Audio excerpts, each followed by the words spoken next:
Hi guys, this is Zach from Watches on You, and today I'm taking a look at the Grand Seiko SBGV243.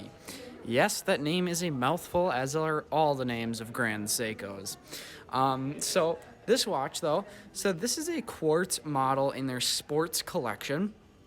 And it's kind of it's a more entry level piece of Grand Seiko's, and it's kind of just provides a nice everyday, no frills sports watch with none of the worries of an automatic watch or anything. But before I get into more about kind of the general, I guess, category I would put this timepiece in, let's go over the case details and the other aesthetics.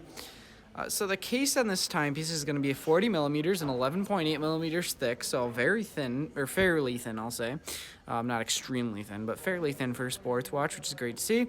And then having the 40 millimeter case size, that's my favorite case size for a sports watch. That's absolutely fantastic. The case, however, is designed, if you know the Tudor North flag, this has a very similar kind of aesthetic to that watch, I would say. I'd say this is a little bit better, in my opinion. I kind of prefer this a little bit. The North flag is a little bit less elegant, I would almost say. But it has a very similar kind of case design and construction to that watch. It has a nice flat brushed bezel. And I just think it's a very well-designed case for a sports watch. Super clean, nice flat edges, which I think is really cool. And I really have no problems with the case. I think they did a great job, and that's what really drew me to this watch when I saw it in the case. So now let's go to the dial. So the dial is it's a matte black dial, but almost has a brush pattern on it. I don't know if you can see it really in the camera, but in real life, it kind of has a little bit of a brush pattern when you get it right in the light, and I think that just makes it a little more interesting. And then you also have applied indices going all the way around, and then you also have nice hands with great finishing on them. Grand Seiko finishes their indices and hands very nicely. They tend to use polishing and brushing on them, and I think they just look very nice.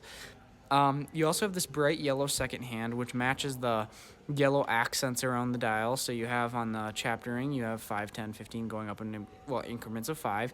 The font is yellow there. You have this nice yellow stitch on the cloth strap or fabric strap. And it just kind of makes this watch pop. If this was just all black, I think that this watch would definitely not be as nice as it looks with the yellow. I think that just, again, it makes it pop off the wrist much better. So now the movement in this timepiece is going to be the Seiko 9F82 movement, which is a quartz movement. It's got an accuracy of plus minus 10 seconds per year, which is just absolutely fantastic.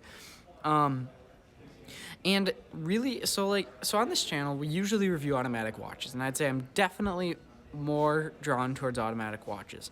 However, I think that this watch fills a good need in the market for some people that they don't want to deal with an automatic watch. If you're really into watches, sure, you're going to want automatic watches, but there are many people out there who aren't necessarily super into watches, or even if you are into watches, that just want a watch that they can count on that will always have power in it, because I don't know how many times sometimes I'll wake up, put a watch on, and then notice I've been wearing it for like 2 or 3 hours and it hasn't been running at all. So, well, I guess it would have been running because it would have wound on my wrist, but you get the point. It wasn't running when I started. So that's the nice thing about a quartz watch is it's always going to have power. It's always going to keep time.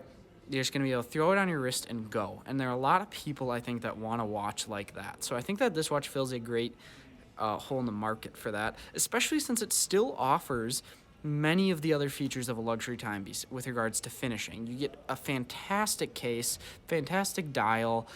This fabric strap is very nice. They also do, just on all their quartz models, they have some with bracelets and things. And I think that their quartz models are they're a great option if you don't want to worry about the, more intricacies that go along with having an automatic timepiece.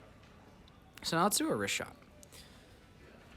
So on the wrist, this 40 millimeter case is going to fit quite nice. I'd say it almost wears a little larger, maybe a 41 because the lugs are a bit chunkier.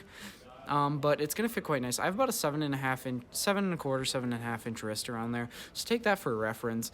But on the wrist, it's going to wear very nicely. The thickness, I think, is great. The 11.8 is not too thick at all, especially for a sports watch. I think you'd be fine getting this under a shirt cuff. I don't think you should have a huge problem. Maybe a little bit because the bezel is quite steep, but again, shouldn't be a huge issue. And I think it just looks very nice. Again, it's a classic sports watch, very high quality, and it also is styled different from really any other Grand Seiko or Seiko model, which I think is great, as I think that on a lot of Grand Seiko's models, the problem with them for me is that they aren't differentiated enough from their regular Seiko counterparts, because you can get there are a lot of Grand Seiko models. You can get a $400 Seiko that's the same, roughly the same case design and dial design, but obviously the finishing and things won't be as good. But from a distance, you're not going to notice that. So I like how this watch is just different from anything else Seiko does. Now, one thing I would really love to see is if they did an automatic movement in this, just for something special. They could keep the quartz for the people that want a quartz, but make a model with an automatic, and I think that this would be a fantastic model in the Grand Seiko collection, and I think that it would do very well. So this watch comes in at a new price of $3,000, which, yes, for a quartz model, a quartz watch, that is a lot of money. But Grand Seiko's quartz movements are the best in the world. Having a plus-minus rating of 10 seconds per year is incredible. They do finish their quartz movements, which is very cool as well. And they're just done very well. And also with the case finishing and everything, the case finishing is definitely, it's up to the level of like Rolex. It's very well done. So I think having $3,000 isn't necessarily too bad for this timepiece at all. Let me know what you guys think about this watch down in the comments. Thank you guys for watching. Remember to like, subscribe, and share. Thank you.